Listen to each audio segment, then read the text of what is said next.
In diesem Video gehen wir einmal über den Tab Members und also Mitglieder in deiner Thunderspot Community. Folgendes kannst du machen. Du kannst hier oben auf den Tab Mitglieder klicken und dann siehst du alle die Mitglieder, Administratoren oder Leute, die irgendwie was sozusagen beigetragen haben zu deiner Community. Gegebenenfalls eben auch Leute, die angefragt haben oder requested.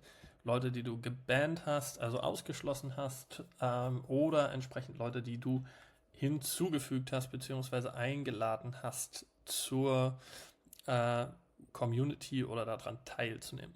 Genau, hier hast du einen guten Überblick, hast hier neben dann auch entsprechend bei den einzelnen Mitgliedern noch Einstellungen, wo du durchgehen kannst und genau, kannst da entsprechend deine Mitglieder verwalten.